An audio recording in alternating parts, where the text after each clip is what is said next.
بسم الله الرحمن الرحيم. إنا أرسلنا نوحا إلى قومه أن أنذر قومك من قبل أن يأتيهم عذاب أليم. قال يا قوم إني لكم نذير مبين أن اعبدوا الله واتقوه وأطيعون يغفر لكم من ذنوبكم ويؤخركم إلى أجل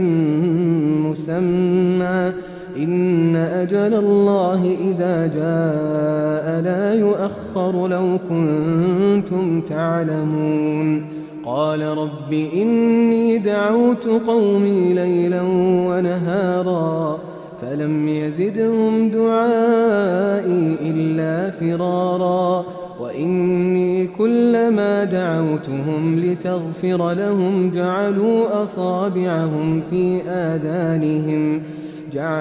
أصابعهم في آذانهم واستغشوا ثيابهم وأصروا واستكبروا استكبارا ثم إني دعوتهم جهارا ثم إني أعلنت لهم وأسررت لهم إسرارا فقلت استغفروا ربكم إنه كان غفارا يرسل السماء عليكم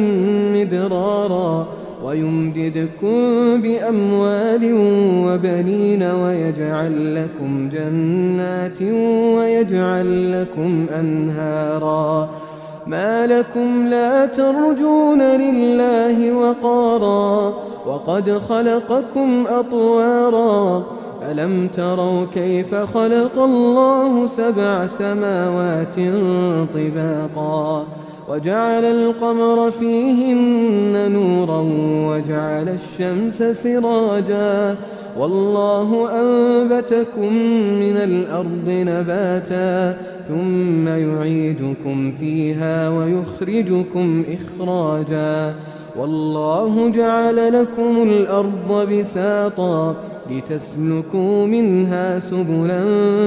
فجاجا قال نوح رب إنهم عصوني واتبعوا من لم يزده ماله وولده إلا خسارا ومكروا مكرا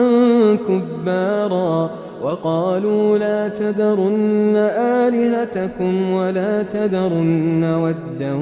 ولا سواعا ولا يغوث ويعوق ونسرا وقد أضلوا كثيرا ولا تزد الظالمين إلا ضلالا مما خطيئاتهم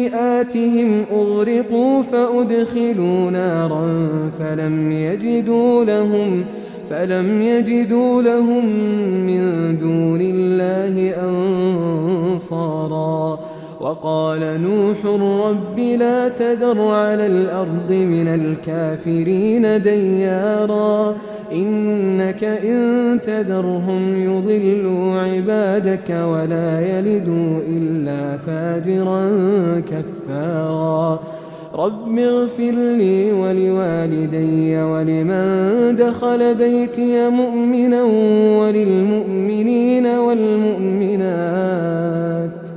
ولا تزد الظالمين إلا تبارا.